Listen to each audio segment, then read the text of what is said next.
Bismillah, assalamu alaikum wa rahmatullahi wa barakatuh. This is your sister Naima B. Robert here with another video on how to write for children. If you know me, then you'll know that I'm, alhamdulillah, the author, award-winning author of almost 30 books for children, teens and adults. But I have to admit, I do have a soft spot for children's books. And so in this series, I'm going to be teaching you what I teach my students and my clients about how you can write a book for children, inshallah. So in this video, we're going to be talking about the who. Who should you write your book for? Who are you writing for? Now, in my time training, teaching, coaching, I've noticed that a lot of people think that it's enough to say, I'm writing for children, and that makes all the sense in the world. Well, I'm here to tell you that you need to get a lot more specific than just children. We want to know, how old are these children?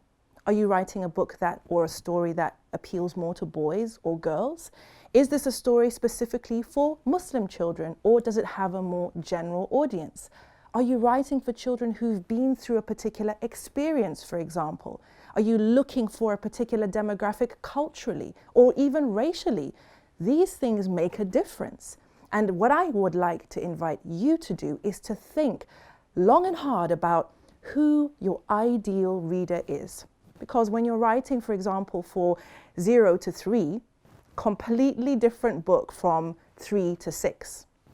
3 to 6 is the age that most people think of when they think of writing for children, because that's where picture books are pitched, right? We're all familiar with the wonderful picture books, and that is for ages 3 to 6. Anything above 6, 7 to 10, for example, is going more towards an early reader or an early chapter book, which means it's going to be longer than a picture book, which is usually 1,000 words. It's going to be longer, the story is going to be that much more sophisticated, and the characters will be older.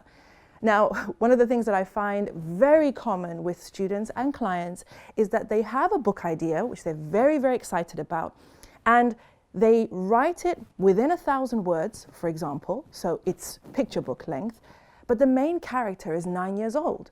And when you ask them who the story is for, they'll say, oh, it's for 7 to 10. But can you see how that's a mismatch? We've used a formula or a format that does not work. If it's going to be only 1,000 words, it needs to be for a younger audience, which means that your protagonist, your main character, typically also needs to be younger.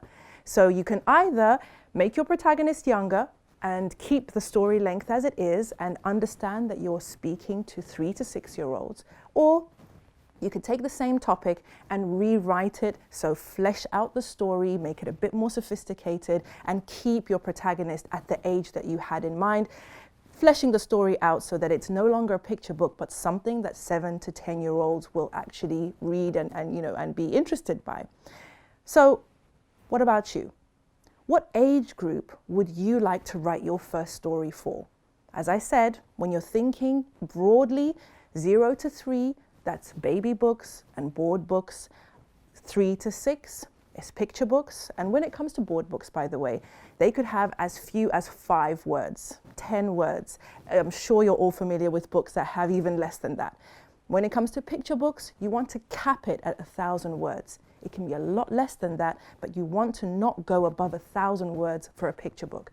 And then when you're going to older age groups, obviously, depending on the type of book, you can use more words. But be very clear in your mind about which age group you're writing for, and make sure that your story is one that would appeal to that age group. In our programs, we call that the who. Who is the ideal reader? And that's your homework for today. You need to think about who you're writing for. And I hope that you'll let us know in the comments who this book is for. If it's becoming a bit clearer for you, then I'm happy and my job is done, alhamdulillah. I will be talking tomorrow about the how. Of course, I'm not going to tell you what the how is. You have to tune in for the next video, inshallah. But for now, if you know that you would like my help and you'd like to work with myself and my team to help you take your what and your who and combine it with the how to actually get a book out into the world, then I'd love for you to be one of the 222 Muslimah authors that I support and bring out into the world this year, inshallah. So simply click on the link by this video or go to my website, naimarobert.com/services, where you can apply, send me, your information about your idea. I want to hear more about it. And you can also see the other sisters that I have helped to become authors. And inshallah, you'll be on that list soon, bi'idhnillah. But for now, thank you so much for your attention, and start thinking about the who, because tomorrow we're talking about the how.